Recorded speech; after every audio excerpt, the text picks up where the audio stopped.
Hey, so for the two of you left here in the channel, um, I decided just off the cuff, I'm gonna go hiking. So our first stop, I'm standing in the shade here of a tree because it's really, really sunny. And our first stop, I thought I'd stop by Sky High Apple Orchard.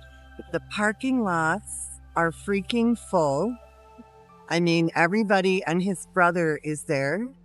I'm relatively certain there's no one on the planet left anywhere else. So let's get inside, see how it goes. Check out all the sunflowers. They're kind of at the tail end, but there's still a lot of them.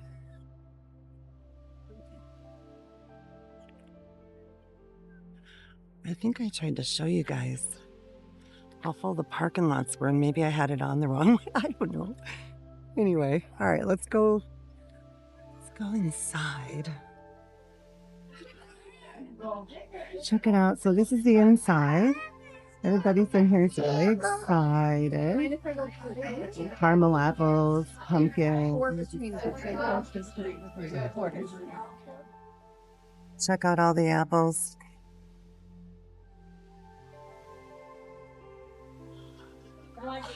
Oh, there are a lot of people here. These bins are pretty low.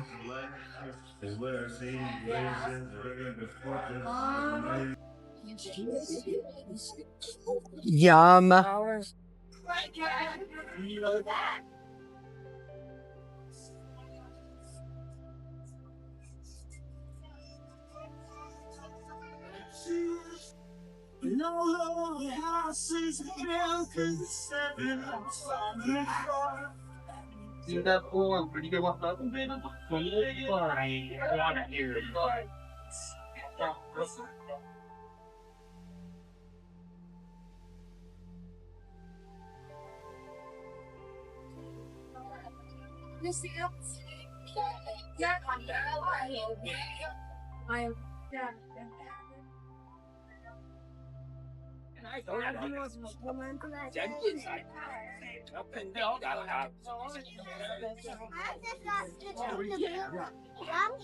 We don't use.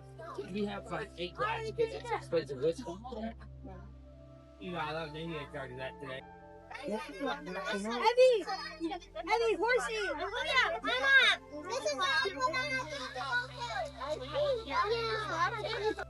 Tell me this is not absolutely beautiful country. You can see why they call this Sky High.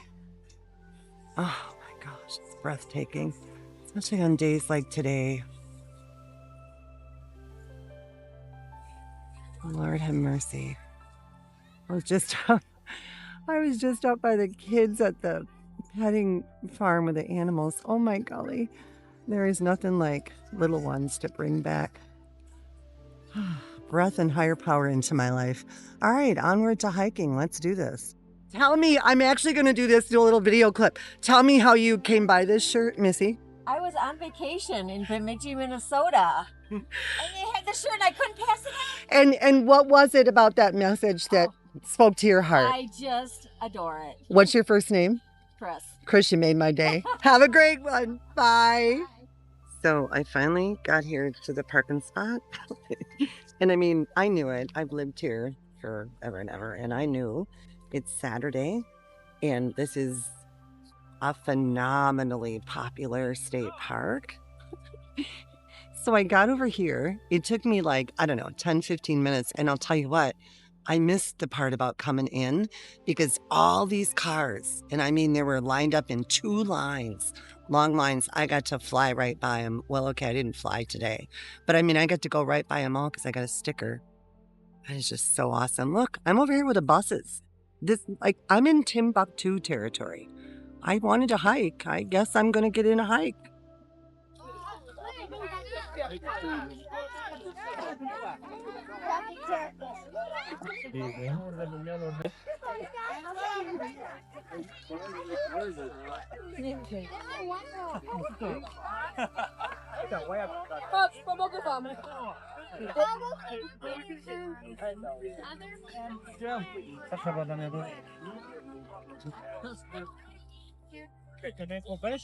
Questo poi fra ci mette Laura dai, l'anno prossimo, devo tenere questa cosa.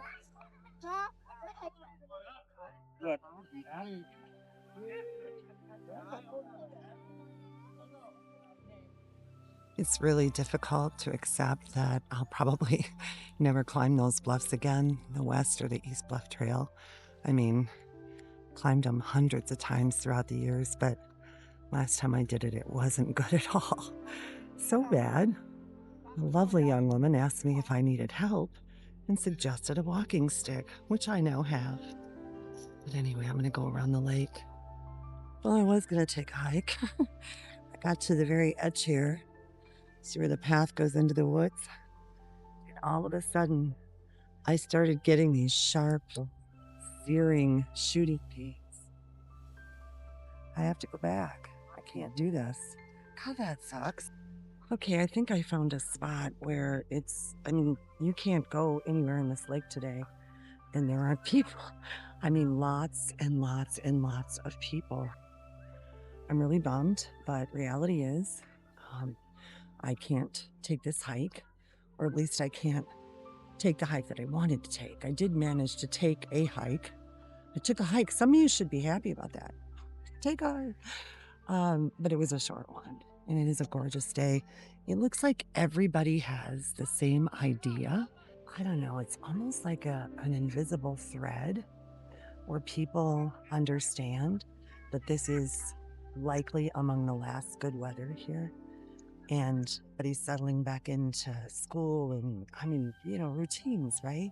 And so this is like a breath of fresh air, literally a breath of fresh air. And the thing about that is, you guys, God, right now we need that, man. Straight up. I was really low on gas. I mean, I'm not, please don't misunderstand. Well, if you do, you do. But I mean, I'm not whining. Well, maybe a little. I'll sit on the pity pot for a minute. I'll flush when I'm done. I knew what I took on. I did. And I knew it was going to be bad. But I didn't expect the Charlie Kirk thing. That came out of nowhere. I mean, literally nowhere. And it just kind of morphed into suddenly being a voice for my son. It wasn't planned. None of it. But it's been really exhausting. I get really bummed that I can't do these bluffs anymore. Wow. And I took the kids. I can't tell you how many times I took those grandkids on those bluffs. I didn't do so good with my kids. I didn't, I mean, I functioned. I did, you guys. I'm not proud of it. I made mistakes, but I did really good with my grandkids. Anyway, enough of that. I'm going to give you one last shot of the lake before I head back to the car. And the people just breathing, just enjoying one another's company. I mean, I've seen everybody. People are reading, sunbathing. Saw a pregnant mama, probably, 8 months, gorgeous. She was sunbathing. There's dogs out swimming. Tossing balls of all kinds, hiking. Here's the one place. I remember when I went to Max the other day, I complimented this woman. I think I freaked her and her girls out a little bit because I told her, I said, I'm looking around this restaurant and you are the only ones who are not on your phone. The restaurant was full of people. And everybody, except this woman and those two girls, were on their phone. She says, well, we're guilty sometimes. I said, yeah, but I watched you. You're having a great conversation. I mean, see, that's what I mean. Oh, and again, it hasn't been long out here. And it got cut short. But by golly, I'll tell you what. I feel like I got my breath back. I feel like I can do this again. I feel like I'm gassed up. Bring it on. P.S. Here you are. P.S. When my Skechers arrive, I'm trying this again, or at least in part. Check out the little girl with a walking stick. Teach them while they're young. God.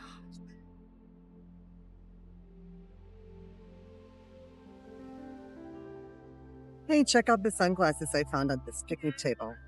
I think those girls are gone now, but I just had 3 girls stop by and they wanted to know how to get to the Balanced Rock Trail. So I told them a little story about how when I don't know what I was thinking, you guys. I brought my daughter and 4 of her friends, and we're going up the East Bluff Trail. And mother of God, you guys, they never stopped talking. Like never, right? I mean, so we get to the top and we get to right where the Balanced Rock Trail starts. And I say, girls, there is this big fight going on about how many steps there are to the bottom. So there was blessed silence as we go all the way to the bottom. And they got between 697 and 702 stone steps. And I got a breath of fresh air. You can see we even have the Amish here. They don't like to be photographed, so I'm going to do it respectfully. We have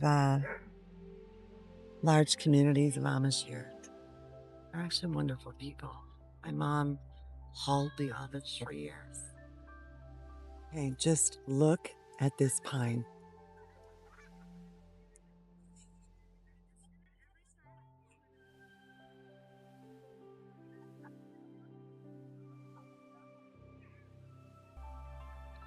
Tell me that it's not magnificent.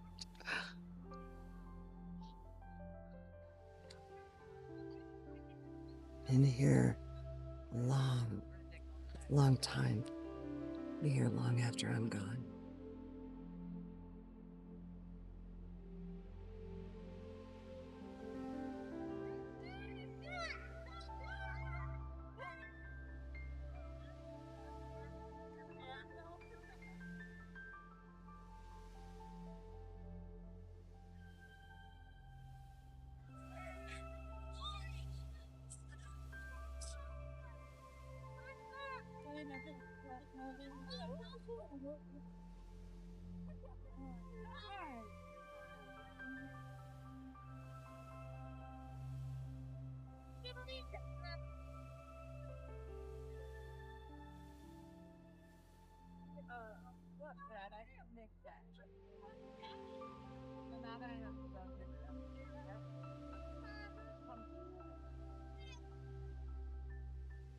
As familiar as I am with the Amish, I really can't imagine what it must be like for them to live or at least visit among the English.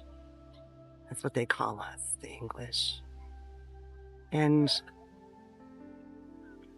what their thoughts are and how they, like before they get here, what do they decide? Are they all gonna together? I don't know how that works.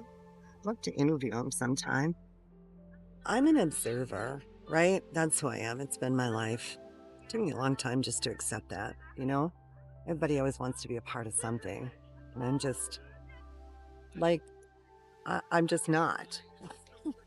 You know what I mean? Independent, right? So that puts you in the middle between the raging repubs and the domesticated Democrats. I just came up with that. That's actually not too bad.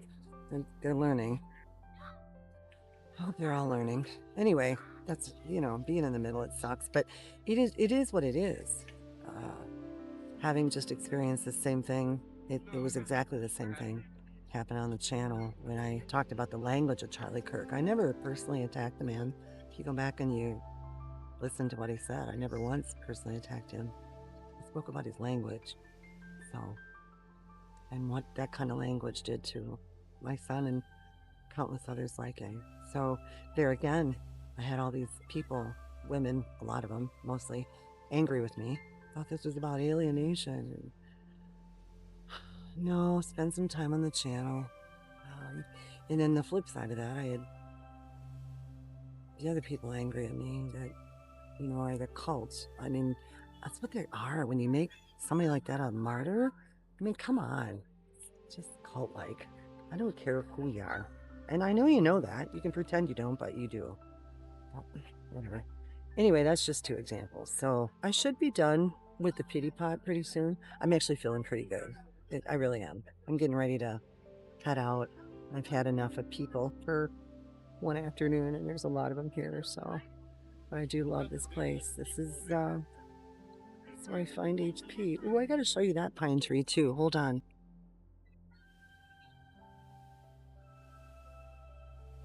I mean, look at those. They're just stunning. Massive. One thing that I haven't mentioned yet, and that there's just no way to convey to you, is the smell of this pine. Oh my gosh. You guys being out here in this forest, right? This wooded glacial, because that's what formed this lake, glaciers. And all this pine and the leaves, and we're right when the trees are going to start turning color. And I mean, it's just, whew. So while I'm showing you this Native American mound, I'm going to tell you that I did get to talk with the Amish. I stopped over there. It was a wonderful visit. It was actually really emotional. She said it was the largest group they'd come with yet. I asked her, of course, with her husband's permission, what it was like for them to come here when they were dressed like that, and so many people were dressed with their skin right everywhere. And I said, is it hard for you to do that? And she said, no, not really. It can be difficult. They have to learn to live in the world. And I shared with her how I thought. Well, I actually shared with all of them. The kids were so unbelievably attentive. All of them. There were so many. And I just said, you know what? It's like the country right now. We're all just so divided. Everybody is going into their own communities. And I think you guys had the right idea to begin with, you know? And I shared with her that my mom used to haul the Amish, and I made sure I said to those guys, hey, if I say anything that's like politically incorrect or wrong, know that it's out of ignorance and not because I'm trying to be mean, because I didn't know if haul the Amish is a bad term now. It wasn't. It's just been so long. And I told him about Mom, and I told him how the Amish, how all the women, it was 2 weeks after my son died, and my daughter's getting married, and I'm in shock. I remember throughout the time, Mom, like dresses being made, and Mom just kept carrying on, you know. But I do remember this. I remember at the reception, all those Amish women, they came with food. They just kept coming, and they served and they served, and they never stopped serving. They were amazing, amazing people. And I also shared with them how Mom chose to spend her last years with them on the holidays because it was just the family drama. She couldn't take it anymore. Anyway, just let them know how grateful I was. It was an amazing visit.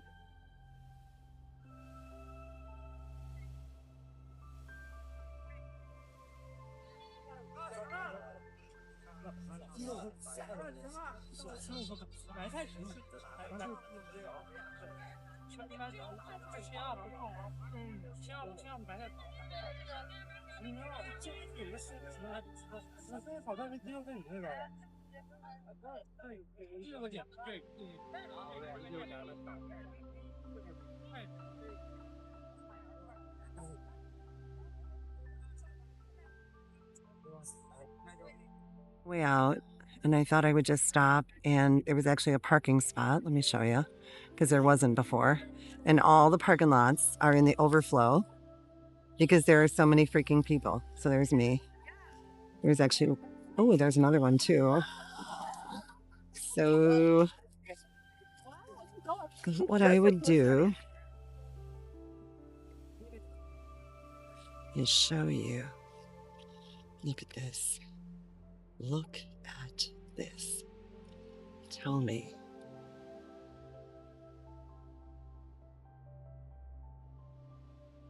This is my paradise. Now here's the irony, you guys. So when the white man, and of course it was a white man, because, you know, it always is.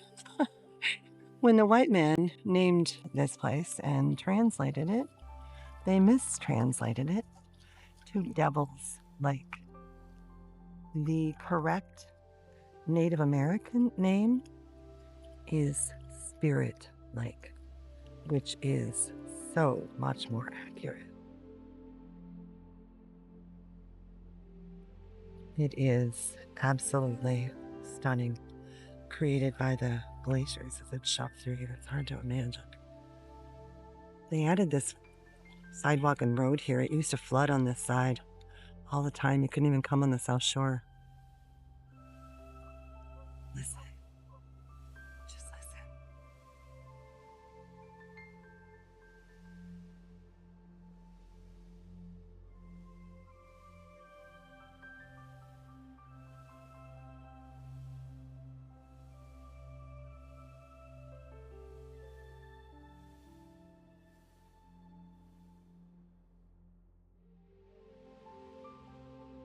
I stopped at Quick Trip to get a hot dog before I went home.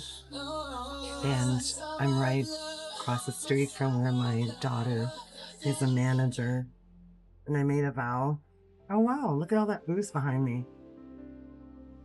I made a vow that I'm not going to go in there anymore, even though that was a store that I went to all the time, like almost once a week.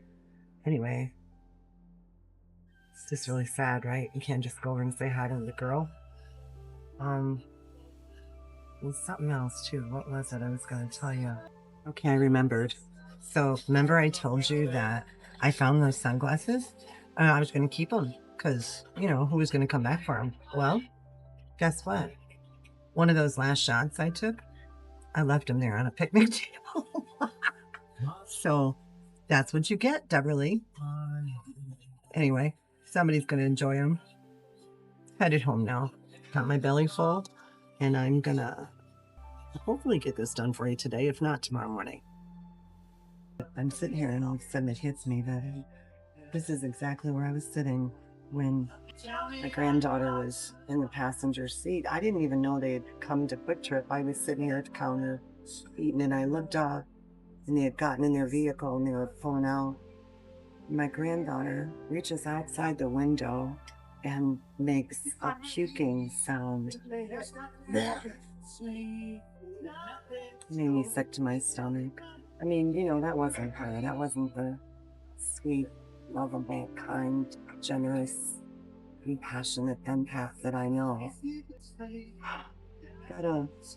gotta please the person who, well, I don't like that memory. It makes me sad. And then not being able to go over and just see my daughter. It sucks, you know? All right, well, maybe I'm sitting on the pity pot a little longer than I thought.